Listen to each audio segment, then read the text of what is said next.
Hi, my name is Nick Phillips, and I'm part of the Columbia University debate team, and I'd like to propose a solution to the gay marriage debate.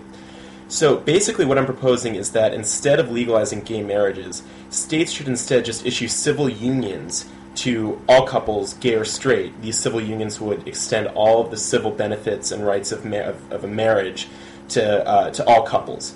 And basically from that point, individual churches could choose to ordain those civil unions as marriages according to their own criteria that they develop on their own. So why is this good? Basically, states have an obligation to make sure that equal rights are afforded to all of its constituents, all citizens. This does that. However, states shouldn't interfere in cultural matters unnecessarily, and there are lots of religious conservatives, religious minorities in this nation that won't budge on this issue. And, marriage is a cultural issue. Marriage is a sacrament. We don't expect the state to absolve sins or baptize children. And so insofar as the state, has no real motive to call civil unions marriages, why not just make the term marriage a legally meaningless term and instead extend all normal civil rights and benefits to all couples, gay or straight, through civil unions and not call them marriages. This allows our political dialogue to move past this issue by appeasing a constituency that would not budge on this issue. It gives homosexuals equal rights faster, and I think it would be great for everyone. Hi, Nick. My name is Ala, and I'm debating against you. And once again, so my main concern with your proposal is that, first of all, it fails to accomplish that which it sets out to accomplish, and then moreover, that it actually causes some additional problems. So very quickly, though, to go into the case that you're presenting, you talk about marriage being a specifically cultural matter, and you say that the state should not interfere in cultural matters. I'd like to hear a little bit more elaboration there, simply because, we're kind of used to the idea of the separation of church and state as being constitutional. At the same time, it seems a bit ludicrous to say that culture and state ought to be separated simply because culture is such a big part of everyday life. You can't quite make that distinction between the two.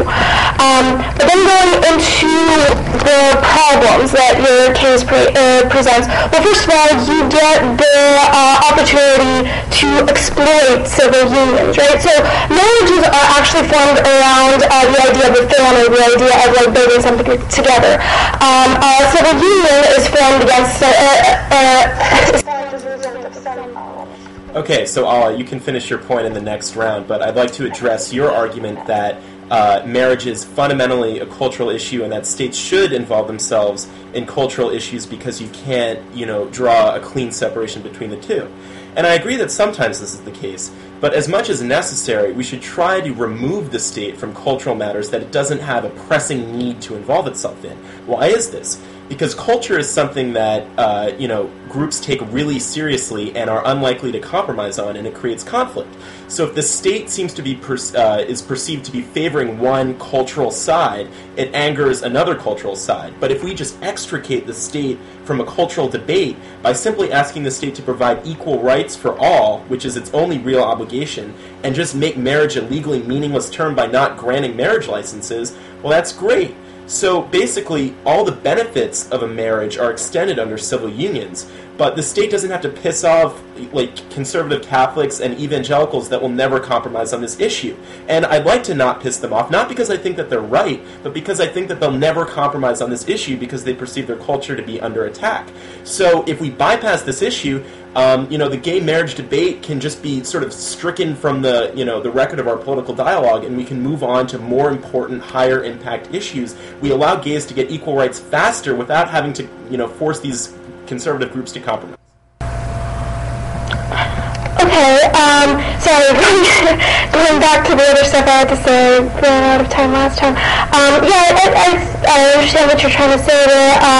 The issue that I have with that is that you have to draw a bright line at some point in time, right?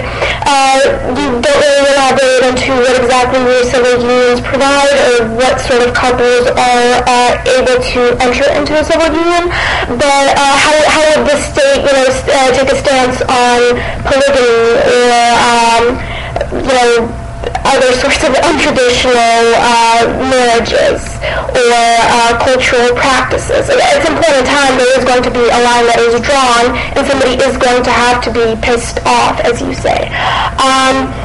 Alright, so then going back to why this doesn't actually solve, why this, the political debate isn't going to be alleviated with this sort of solution. Well, first of all, because it misinterprets entirely the whole idea of, the gay rights movement, which seeks acceptance in some sense, and acceptance within the American culture, which obviously has marriage as one of its institutions. By denying, even everybody marriage, and saying that this is equality, this is not actually equality for the gay rights community. What this is telling them is that they have some